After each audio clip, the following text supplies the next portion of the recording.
গল্পকথকে আবার সবাইকে স্বাগত। আজকে পাঠ করছি শ্রী দক্ষিণারঞ্জন মিত্র মজুমদারের ঠাকুরমার ঝুলি বাংলার রূপকথা বইটি থেকে সোনার কাঠি রূপার কাঠি।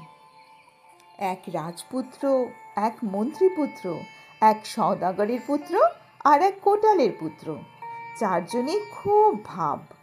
কেহই কিছু করেন না, কেবল ঘোড়ায় চড়িয়া বেড়ান। দেখিয়া শুনিয়া রাজা, মন্ত্রী, সওদাগর, কোটাল বিরক্ত হইয়া উঠিলেন।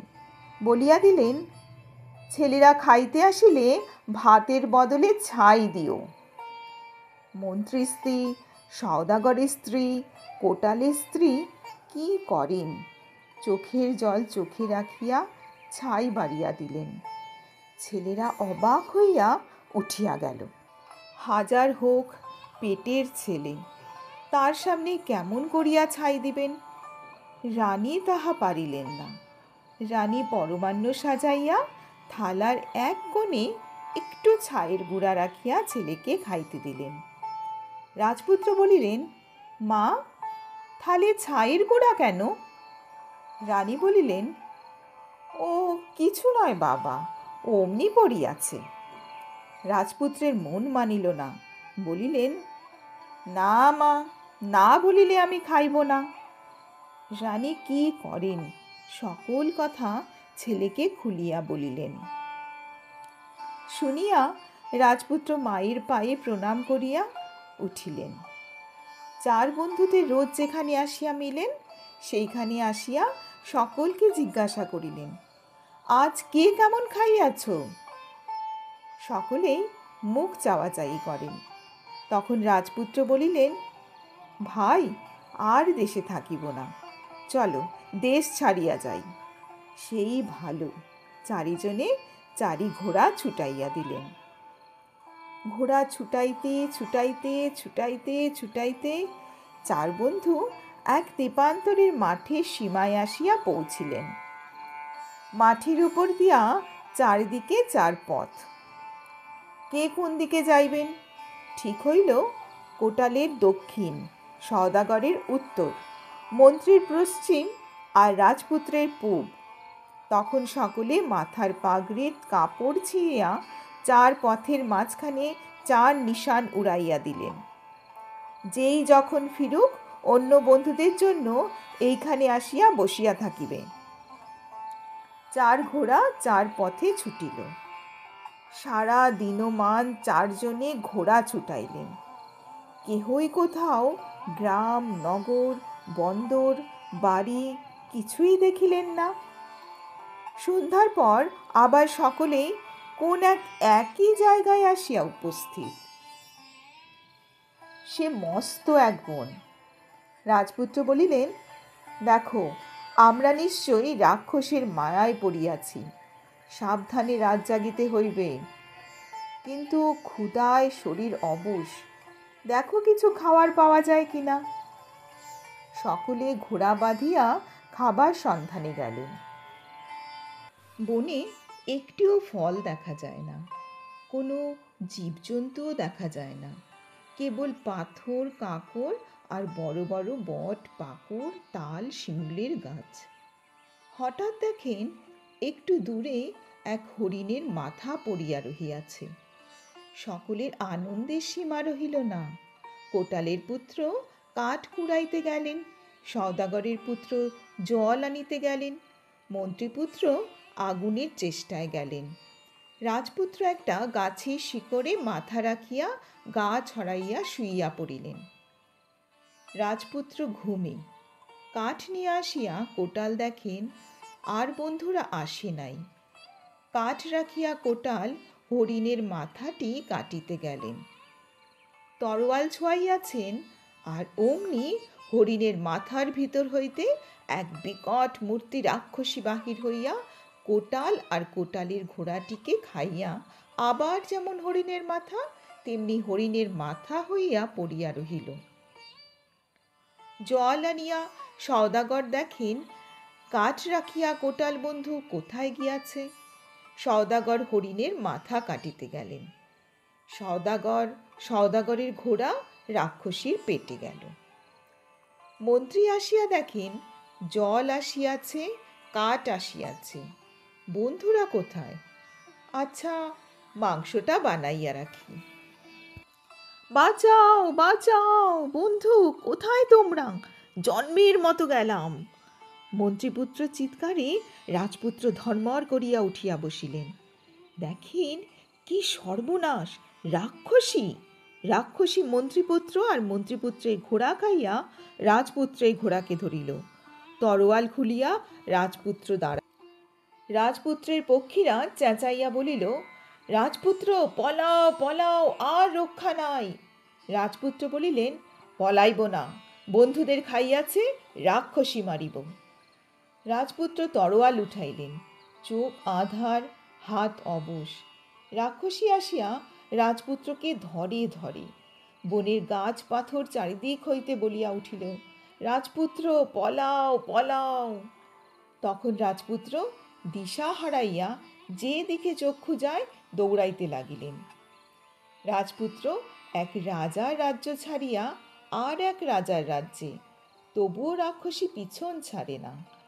তখন নিরুপায় হইয়া রাজপুত্র সামনে এক আম গাছ দেখিয়া বলিলেন, হে আম গাছ, যদি তুমি সত্যকালের বৃক্ষ হও, রাক্ষসীর হাত হইতে আমাকে রক্ষা করো। আম গাছ দুফাক হইয়া গেল। রাজপুত্র তাহার মধ্যে গিয়া হাঁক ছাড়িলেন। রাক্ষসী গাছকে কত অনুনয় বিনয় করিল, কত ভয় দেখাইল, গাছ কিছুই শুনিল না। তখন রাক্ষসী এক রূপসী মূর্তি ধরিয়া সেই গাছের তলায় বসিয়া কাঁদিতে লাগিল। সেই দেশের রাজা বনে শিকার করিতে আসিয়াছেন। কান্না শুনিয়া রাজা বলিলেন, দেখো তো বনের মধ্যে কে কাঁদে। লোকজন আসিয়া দেখে আম গাছের নিচে এক পরমা সুন্দরী মেয়ে। মেয়েটিকে রাজা রাজপুরীতে নিয়া গেলেন। রাজা সেই বনের মেয়েকে বিবাহ করিলেন। রানী হইয়া রাক্ষসী ভাবিল, সেই রাজপুত্রকে কেমন করিয়া খাই। ভাবিয়া রাক্ষসী 7 বাসি পান্তা 14 বাসি তেঁতুলের অম্বল খাইয়া অসুখ বানাইয়া বসিল। তাহার পর রাক্ষসী বিছানার নিচে শোলা কাটি পাতিল, পাতিয়া সেই বিছানায় শুইয়া রঙ্গিমুখ ভঙ্গি করিয়া চোখের তারা কপালে তুলিয়া একবার ফিরে এপাশ একবার ফিরে ওপাশ। রাজা আসিয়া দেখেন রানী খান না দান না, শুকনো ঘরে জল ঢালিয়া চাঁচর চুলে আঁচড় কাটিয়া রানী শুইয়া আছেন। দেখিয়া রাজা জিজ্ঞাসা করিলেন, এ কি রানী, কি হইয়াছে? কথা কি ফোটে? কোকাইয়া কোকাইয়া কত কষ্টে রানী বলিল, আমার হাড় মুড়মুড়ির ব্যায়াম হইয়াছে। রানীর গড়াগড়িতে বিছানার নিচে শোলাকাঠিগুলা মুড়মুড় করিয়া ভাঙিতেছিল কিনা। রাজা ভাবিলেন, তাই তো, রানীর গায়ের হাড়গুলো মুড়মুড় করিতেছে, হায় কি হইবে। কত ওষুধ, কত চিকিৎসা, রানীর কি যে সে অসুখ, অসুখ সারিল না। শেষে রানী বলিল, ওষুধে তো কিছুই হইবে না, বনের সেই আম গাছ কাটিয়া তাহার তক্তার ধোঁয়া ঘরে দিলে তবেই আমার ব্যারাম সারিবে। রাজাজ্ঞা, অমনি হাজার হাজার ছুতোর গিয়া আম গাছে কুড়ুল মারিল। গাছের ভিতর রাজপুত্র বলিলেন, হে বৃক্ষ, যদি সত্যকালের বৃক্ষ হও, তো আমাকে একটি আমের মধ্যে করিয়া ওই পুকুরের জলে ফেলিয়া দাও। অমনি গাছ হইতে একটি আম টুপ করিয়া পুকুরের জলে পড়িল। তখনই এক রাঘব বোয়াল সেটিকে খাবার মনে করিয়া এক হায়ে গিলিয়া ফেলিল। ছুতরেরা আম গাছটি কাটিয়া লইয়া গিয়া তাহার তক্তা করিয়া রানীর ঘরের চারিদিকে খুব করিয়া ধোঁয়া দিতেছে। কিন্তু রানী সব জানিতে পারিল, বলিল, না, এতেও কিছু হইল না। সে পুকুরে যে রাঘব বোয়াল আছে, তাহার পেটে একটি আম, সেই আমটি খাইলে আমার অসুখ সারিবে। শিঙি জাল, ধিঙি জাল, সব জাল নিয়া জেলেরা পুকুরে ফেলিল। রাঘব বোয়াল ধরা পড়িল। পেটের ভিতর আম, আমের ভিতর রাজপুত্র বলিলেন, হে বোয়াল, যদি তুমি সত্যিকারের বোয়াল হও তো আমাকে একটি শামুক করিয়া ফেলিয়া দাও। বোয়াল রাজপুত্রকে শামুক করিয়া ফেলিয়া দিল।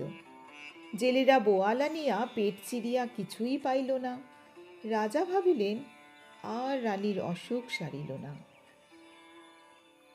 এক গৃহস্থের বউ নাইতে গিয়াছে, রাজপুত্র শামুক তাহার পায়ে ঠেকিল। গৃহস্থের বউ শামুকটি তুলিয়া আচার দিয়া ভাঙিতেই ভিতর হইতে রাজপুত্র বাহির হইল। গৃহস্থর বউ ভয়ে জড়সড়। রাজপুত্র বলিলেন, বউ, ভয় করিও না, আমি মানুষ, রাক্ষসের ভয়ে শামুকের মধ্যে রহিয়াছি। তুমি আমার প্রাণ দিয়াছ, আজ হইতে তুমি আমার হাসান সখী। রাজপুত্র হাসান সখীর বাড়িতে আছেন। রানী সব জানিল। রাজাকে বলিল, আমার অসুখ তো আর কিছুতেই সারিবে না। আমার বাপের দেশে হাসন চাপা নাটন কাটি, চিরন দাঁতের চিকন পাটি আর 12 হাত কাকুরের 13 হাত বিচি আছে, সেইগুলো আনিলেই আমার অসুখ সারিবে। কে আনিবে? কে আনিবে? অমুক গৃহস্থের বাড়ি এক রাজপুত্র আছে, সেই আনিবে। অমনি হাজার হাজার পাইক ছুটিল। চারিদিকে রাজার পাইক। হাসান সখী ভয়ে অস্থির। রাজপুত্র বলিলেন, হাসান সখী, আমারই জন্য তোমাদের বিপদ, আমি দেশ ছাড়িয়া যাই। বাহির হইতেই পাইকেরা রাজপুত্রকে ধরিয়া লইয়া গেল। রাজার কাছে যাইতে রাজপুত্র বলিলেন, মহারাজ, রানী আপনার রাক্ষসী, রাক্ষসীর হাত হইতে আমাকে বাঁচান। শুনিয়া রাজা বলিলেন, মিথ্যা কথা, তাহা হইবে না। রানীর বাপের দেশে হাসান চাপা নাটন কাটি, চিরন দাঁতের চিকন পাটি আর 12 হাত কাকুরের 13 হাত বিচি আছে, সেই সব তোমাকে আনিতে হইবে। রাজা এক পত্র দিয়া রাজপুত্রকে পাঠাইয়া দিলেন। কি করিবেন? রাজপুত্র চলিতে লাগিলেন। কোথায় সে হাসন চাপা নাটন কাটি, কোথায় 12 হাত কাকুরে 13 হাত বিচি, কোথায় সে রানী বাপের দেশ?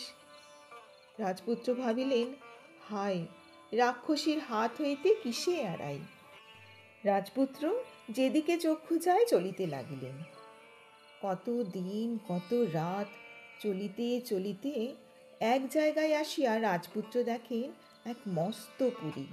রাজপুত্র বলিলেন, আহা, এতদিনে আশ্রয় পাইলাম। পুরীর মধ্যে গিয়া মানুষজন কিছু দেখিতে পান না। খুঁজিতে খুঁজিতে এক ঘরে দেখেন সোনার খাটে গা, রূপোর খাটে পা এক রাজকন্যা শুইয়া আছেন। রাজপুত্র ডাকাডাকি করিলেন, রাজকন্যা উঠিলেন না।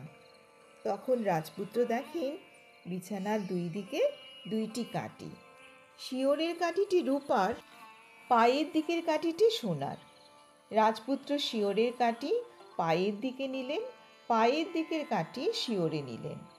রাজকন্যা উঠিয়া বসিলেন। কে আপনি? দেব না দৈত্য? দানব না মানব? এখানে কেমন করিয়া আসিলেন? পলাইয়া যান, পলাইয়া যান, এ রাক্ষসের পুরী। রাজপুত্রের প্রাণ শুকাইয়া গেল। এক রাক্ষসের হাত হইতে আসিলাম, এখানেও রাক্ষস? রাজকন্যা, আমি কোথায় যাই? রাজকন্যা বলিলেন, আচ্ছা, আপনি কে আগে বলুন। রাজপুত্র সকল কথা বলিলেন। তারপর বলিলেন, আমি তো সেই রাক্ষসী রানীর হাত আজও এড়াইতে পারিলাম না। তাই রাক্ষসের পুরীতে এমন এক রাজকন্যা কেন? রাজকন্যা বলিলেন, এ পুরী আমার বাপের, রাক্ষসেরা আমার বাপ মা রাজত্ব খাইয়াছে, কেবল আমাকে রাখিয়াছে। যদি আমি পলাইয়া যাই, সেই জন্য বাহিরে যাইবার সময় রাক্ষসীরা সোনার কাঠি রূপার কাঠি দিয়া আমাকে মারিয়া রাখিয়া যায়। শুনিয়া রাজপুত্র ভাবিতে লাগিল, কি করিয়া দুইজনের রাক্ষসীর হাত হইতে এড়াইবেন। আইলো আইলো, মানুষের গন্ধ পাইলো, ধরে ধরে খাইলো। সেই সময় চারিদিক হইতে রাক্ষসেরা শব্দ করিয়া আসিতে লাগিল। রাজকন্যা বলিলেন, রাজপুত্র, রাজপুত্র, শিগগিরই আমাকে মারিয়া ফেলিয়া ওই যে শিব মন্দির আছে ওরই মাঝে ফুল বেলপাতার নিচে গিয়া লুকাইয়া থাকুন। আইলো মাইলো করিয়া রাক্ষসীরা আসিল। বুড়ি রাক্ষসী রাজকন্যাকে বাঁচাইয়া বলিল, নাতনি লো নাতনি, মানুষ মানুষ গন্ধ কয়, মানুষ আবার কোথায় রয়? রাজকন্যা বলিলেন, মানুষ মানুষ আবার কোথায় থাকিবে? আমিই আছি, আমাকে খাইয়া ফেলো। বুড়ি বলিল, ও হো হো নাতনি লো, তা কি পারি? এই নে নাতিনি, তোর জন্য কত খাবার এনেছি। নাতনিকে খাওয়াইয়া দাওয়াইয়া বুড়ি আর সকল রাক্ষস নাকে কানে হাঁড়ি হাঁড়ি সর্ষের তৈল ঢালিয়া নাক ডাকাইয়া ঘুমাইয়া পড়িল। রাজকন্যা আইর মাথার পাকা চুল তোলেন আর ডেলা ডেলা এক এক উকুন দুই পাথরের চাপ দিয়া কটাস কটাস করিয়া মারেন। রাজকন্যার রাত এইভাবেই যায়। পরদিন আবার রাজকন্যাকে মারিয়া রাখিয়া রাক্ষসীরা চলিয়া গেল। রাজপুত্র বাহির হইয়া আসিয়া রাজকন্যাকে জিয়াইলেন। দুইজনে স্নান খাওয়া দাওয়া করিলেন।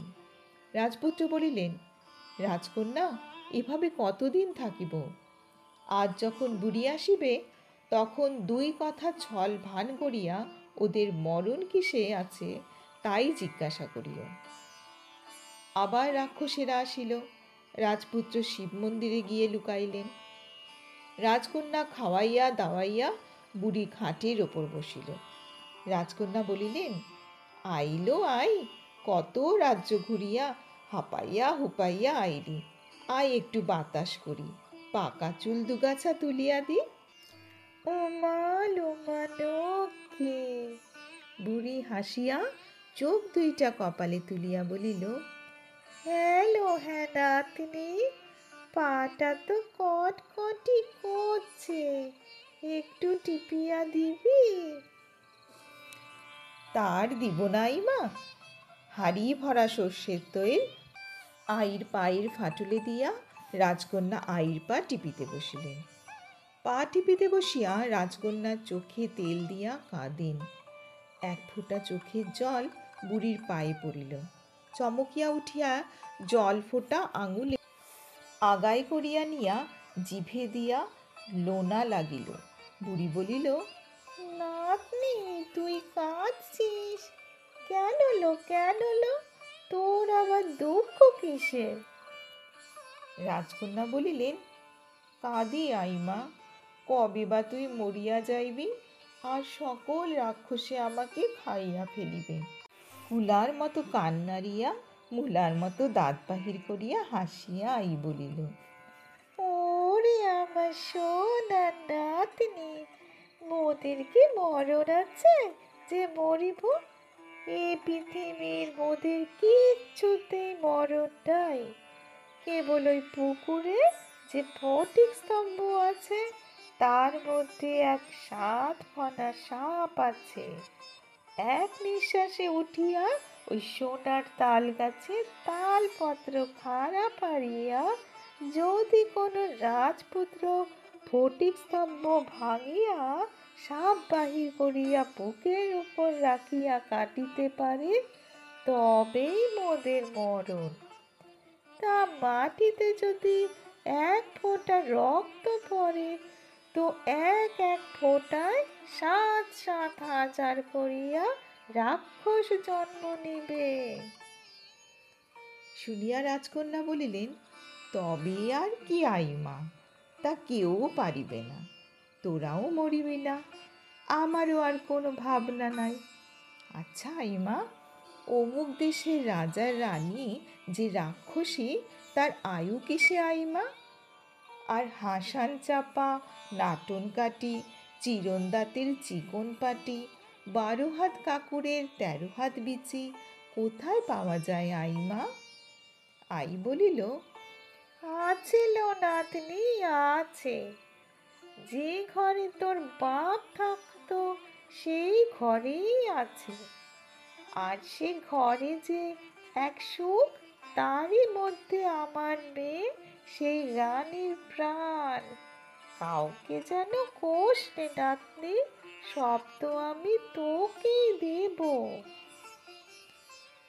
পরদিন বুড়ি সকল রাক্ষস নিয়া বাহির হইল, বলিয়া গেল, নাতলিন, আজ আমরা এই কাছেই থাকিব। যেদিন রাক্ষসেরা দূরের কথা বলে সেদিন কাছে কাছে থাকে, যেদিন কাছের কথা বলে সেদিন খুব দূরে দূরে যায়। রাক্ষসেরা চলিয়া গেল। রাজপুত্র আসিয়া রাজকন্যাকে বাঁচাইয়া সকল কথা শুনিলেন। তখনই স্নান টান করিয়া কাপড় চোপড় ছাড়িয়া শিব মন্দিরে ফুল বেলপাতা অঞ্জলি দিয়া রাজপুত্র নিঃশ্বাস বন্ধ করিয়া তালগাছে উঠিয়া তালপত্র খাড়া পারিলেন। তারপর পুকুরে নামিয়া ফটিক স্তম্ভ ভাঙিয়া দেখেন 7 ফনা সাপ। রাজপুত্র সাপ নিয়া উপরে আসিলেন। পৃথিবীর সকল রাক্ষসের মাথা টনটন করিয়া উঠিল। যে যেখানে ছিল রাক্ষসেরা ছুটিয়া আসিতে লাগিল। আলু থালু চুল, এই লম্বা লম্বা পা ছুড়িতে ছুড়িতে বুড়ি সকলের আগে ছুটিয়া আসিয়া, আইলো মাইলো নাতনি, লো নাতনি, তোর মনে এই ছিল লো, তোর মুন্ডুটা চিবিয়া খাইলো। আর মুন্ডু খাওয়া। রাজকন্যা বলিলেন, রাজপুত্র শিগগিরি সাপ কাটিয়া ফেলো। বুকের উপর রাখিয়া তালপত্র খাড়া দিয়া রাজপুত্র সাপের গলা কাটিয়া ফেলিলেন। 1 ফোঁটা রক্তও পড়িতে দিলেন না। সব ফুরাইল। যত রাক্ষস পুকুর পাড়ে আসিতে আসিতে মুন্ডু খসিয়া পড়িয়া গেল। রাজপুত্র রাজকন্যা হাঁপ ছাড়িয়া ঘরে গেলেন।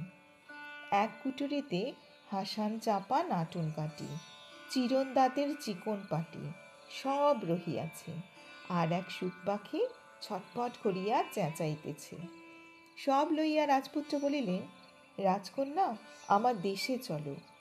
রাজকন্যাকে একখানে রাখিয়া রাজপুত্র রানীর ওষুধ আর সুখটি নিয়া রাজার কাছে গেলেন। মহারাজ, আর একবার সভা করিবেন, আমি রানীর অসুখ সারাইব। ভারী খুশি হইয়া রাজা সভা করিয়া বসিলেন। রাজপুত্র কাটি, পাটি, চাপা, কাকুর সভায় রাখিলেন। সকলে দেখে কি আশ্চর্য। রাজপুত্র বলিলেন, মহারাজ, রানীকে নিজে আসিয়া এইগুলা নিতে হইবে।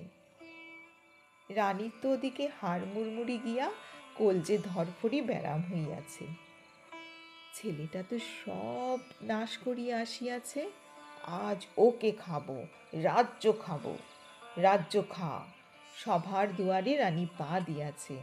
আর রাজপুত্র বলিলেন, ও রাক্ষসী, আমায় খাবি? এই দেখ। রাজপুত্র খাঁচা হইতে শুকটিকে বাহির করিয়া এক টানে শুকের গলা ছিঁড়েন আর কি। রাক্ষসী বলিল, খাবো না, খাবো না, রাখ রাখ, তোর পায়ে পড়ি। রানীর মূর্তি কোথায়? দাঁত বিকটি রাক্ষসী। রাজা, সভার সকলে থরথর কাঁপেন। রাজপুত্র বলিলেন, দে আমার কোটাল বন্ধু, দে কোটাল বন্ধুর ঘোড়া, দে দে আমার সওদাগর বন্ধু, দে সওদাগর বন্ধুর ঘোড়া, দে মন্ত্রী বন্ধু, মন্ত্রী বন্ধুর ঘোড়া, দে আমার ঘোড়া, দে। রাক্ষসী হুয়াক হুয়াক করিয়া একে একে সব উগড়াইয়া দিল। তখন রাজপুত্র বলিলেন, মহারাজ, দেখিলেন রানী রাক্ষসী কিনা? এইবার রাক্ষসী নিপাত যাও। শুকের গলা ছিঁড়িল। রাক্ষসী গ্যা গ্যা করিয়া মরিয়া গেল। রাক্ষসীর মরণ। মরিতে মরিতেও মরণ কামড়ে রাজার সিংহাসন ধরিয়া টান মারে আর কি। সাসার করিয়া রাজা বাঁচিয়া গেলেন। ঘাম দিয়া সকলের জ্বর ছাড়িল। রাজা বলিলেন, ধন্য তুমি, কোথাকার রাজপুত্র, যত ধন চাও ভাণ্ডার খুলিয়া নিয়া যাও। রাজপুত্র বলিলেন, আমি কিছুই চাই না। এতদিনের রাক্ষসীর হাত হইতে সকলে বাঁচিলাম, এখন আমরা দেশে যাইব। রাজা শুনিলেন না, ভাণ্ডার খুলিয়া সকল ধনরত্ন বাহির করিয়া দিলেন। রাজকন্যাকে লইয়া রাজপুত্র রাজপুত্রের 3 বন্ধু দেশে গেলেন। পৃথিবীতে যত রাক্ষস জন্মের মতো ধ্বংস হইয়া গেল। দেশে গিয়া রাজপুত্রেরা বাপ মায়ের আদরে সুখে দিন গণিতে লাগিলেন। সোনার কাঠি রূপার কাঠি গল্পটি এখানেই শেষ হলো। কেমন লেগেছে আমার পাঠ? যদি ভালো লেগে থাকে তাহলে একটা লাইক করে দিও আর বন্ধুদের সঙ্গে শেয়ার করো। আর যদি আমার চ্যানেলে প্রথম এসে থাকো তাহলে সাবস্ক্রাইব বাটনটি প্রেস করে দিও আর সঙ্গে থাকার অনুরোধ রইল।